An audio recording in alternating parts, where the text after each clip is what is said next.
La columna de inteligencia artificial. Exacto, hoy nos vamos a despejar un montón de dudas, como se suele decir. Ya está junto a nosotros Alejandra Lucero. ¿Cómo estás, Alejandra? ¿Todo bien? Muchas gracias. Y la pregunta, si bien es muy amplia, podríamos decir, seguramente tendrá detalles particulares, porque vamos a preguntarle cuáles son las aplicaciones más recomendadas para utilizar la inteligencia artificial, aunque hay mucha gente que ya ha accedido bastante, por lo menos desde mi caso no tanto. Entonces hoy me voy a sacar todas las dudas y voy a ver qué descargo en mi teléfono. Muy bien, perfecto. Bueno, a ver, sí, la pregunta es súper amplia. Yo diría que, ¿para qué? Bien. Ah, mira. Eso sería como el punto. Ahí me mataste. El punto central. Inteligencia artificial, aplicaciones, tenemos un montón. Sí. La que más conoce todo el mundo, por supuesto, es ChatGPT, que es la que más se suele utilizar. En algunos casos, sobre todo, quizás personas un poquito mayores suelen usar Meta AI, que es la que viene integrada con WhatsApp. Pero la realidad me siento es una que persona mayor, bastante. Uno entraste en el rango de sí. las personas mayores, que sí, ahí sí, lo tenés sí. abajo el botoncito de WhatsApp en la conversación ahí, directamente. Sí, quiero decir que me ayuda. Es lo más práctico, tal vez. Y lo puedes mencionar también en un chat si quieres preguntarle. Bueno, ahí tenés varias opciones, pero sería como para cosas muy, muy básicas, consultas, digamos, generales, consultas que incluso a lo mejor antes le hacíamos ingresando a Google, por ejemplo. Claro. De hecho, muchas personas lo que hacen es, siguen preguntándole a Google, aparece el modo IA y entonces siguen preguntando ahí. Pero, una vez más, esto sería, digamos, como para cosas básicas. Ahora, si nosotros queremos usarlo para cosas un poquito más específicas, sí que es importante que nos preguntemos ¿para qué? ¿Por qué? Bien. Es súper importante primero definir cuál es el objetivo para el cual nosotros queremos trabajar o queremos la asistencia de la inteligencia artificial. Entonces, a partir de ahí, bueno, podemos después ir seleccionando herramientas. Pues tenemos herramientas que funcionan mejor cuando estamos hablando de generación de texto, tenemos herramientas que son específicas, por ejemplo, si nosotros queremos generar un video, una imagen, si nosotros queremos trabajar con un conjunto de archivos y que solamente esté trabajando con ese conjunto de archivos que nosotros le estamos dando. Entonces, por eso es que depende de para qué es que nosotros queramos usar la inteligencia artificial, es la herramienta que va a ser más apropiada o no. Bien. Claro. Yo no utilizo, por ejemplo, la de las imágenes, pero veo mucho flyer parecido. Sí.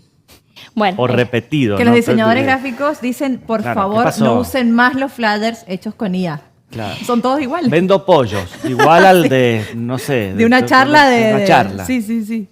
Bueno, ahí tengamos en cuenta que la inteligencia artificial, sobre todo la inteligencia artificial generativa, está entrenada con un conjunto de datos y va detectando patrones. Entonces, si bien nosotros destacamos que la inteligencia artificial generativa puede crear contenido relativamente nuevo, ese contenido va a estar basado en esos, digamos, datos de entrenamiento. Sumado a eso, si nosotros vemos que además vienen como plantillas predeterminadas, entonces lógicamente vamos a encontrar que esa parte, digamos, que es un poquito más creativa, deja de existir. Entonces, está bueno de todas formas porque te ayuda a tener como un trabajo un poquito más rápido, si se quiere, a tener un esquema, pero está bueno poder también darle ese toque personal. Bien. Entonces, sí que es cierto que aquellas personas que están sobre todo vinculadas a sectores o a profesiones con un grado de creatividad que es mayor, lo van a encontrar como que, bueno, es más de lo mismo, ¿no es cierto? Claro. Nos encontramos que todos los diseños son iguales. Y en realidad suele pasar incluso cuando nosotros vemos presentaciones. Tenemos aplicaciones que nos permiten asistir ese proceso de creación de una presentación, por ejemplo, en PowerPoint. Y claro, a lo mejor si antes nos demorábamos toda la mañana en crear la presentación, nos damos cuenta que lo podemos hacer en unos pocos minutos, dándole el prompt, nos genera la estructura, después a lo mejor nosotros hacemos alguna que otra edición menor y ya está, ya tenemos la presentación. Bueno, ahí mi recomendación sería, bueno, perfecto, pero dale también tu toque personal. Y ahí entonces es en donde podemos dejar que la creatividad también que puede tener uno aflore un poquito más. Bien. Y también, bueno, es cierto que cuando empezamos a conocer un poquito más de esas herramientas, incluso hasta podemos identificar, esto ha sido creado con Notebook LM, esto ha sido creado con Gamma, esto ha sido creado con Claude, por ejemplo. Claro. ¿Por qué crees que son las más usadas ChatGPT o Google o la que aparece en WhatsApp? Digo, ¿es por una cuestión de popularidad? Y son herramientas que tienen contenido de todo un poco variado, digo, no son muy específicos. Bueno, monopólico también, perdón. Claro, que puede ser. ¿no? Digo, sí, sí. ChatGPT es como la más utilizada porque ha sido como la que generó en su momento el boom y la que salió como masivamente al mercado en el 2022. Por cierto, mientras nosotros estábamos bastante, digamos, concentrados en el Mundial de Fútbol. Y claro, eso es que hace que siga siendo como una herramienta hegemónica. Tiene sus cosas para las cuales es buena, pero sí que es cierto que nos vamos a encontrar con que hay otras aplicaciones que van a ser mejores para otras cosas. Por ejemplo, Claude es muy conocida por ser muy buena en lo que sea programación de código. Más allá de que también es cierto que de todas maneras en los últimos meses las nuevas, digamos, actualizaciones, los nuevos modelos que ha ido sacando, la verdad que tienen una potencia bastante importante en varias tareas. Pero se podría decir que estas herramientas, Claude, ChatGPT, Gemini, que es la que nosotros vemos en Google, son multifunción de alguna forma. Claro, eso iba a decir, que vos estás en tu casa, agarrás, le querés preguntar de todo. Hay gente que le consulta de todo y van a las más populares, digamos, Flyer a las más comunes. para... Claro, de todo. Claro, no, por eso hay esta cuestión. Ahora, cuán importante, porque recién hablabas de la impronta propia. No es que me resista, ¿no? Pero coincido, por ejemplo, con Andy Chango, que en un momento dijo que está buena la inteligencia artificial, pero no va a reemplazar la locura artificial. ¿Cuánto tiene de todo esto la impronta propia en saber utilizar las herramientas? Ahí hay una cuestión también, ¿no? El conocimiento sobre el tema en concreto, lo estuvimos hablando un poco la sesión pasada, el conocimiento que uno tiene sobre el tema es único. De todas formas, además de que uno tiene una especificidad y conoce, así como uno puede conocer, por ejemplo, de periodismo, hay otras personas que van a conocer de otros temas dependiendo del área. Eso ya le da como una impronta propia.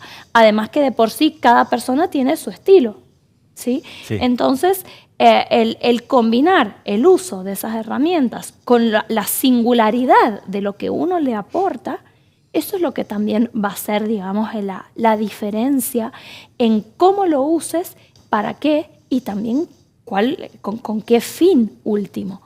Y entonces deja, digamos, de ser a lo mejor un poquito más genérico para tener ese estilo singular, ese estilo propio que le puede dar cada persona y que seguramente lo que genere Ana Paula va a ser distinto a lo que pueda generar vos, por ejemplo. ¿Hay muchas aplicaciones que se pueden utilizar? ¿Han surgido un montón?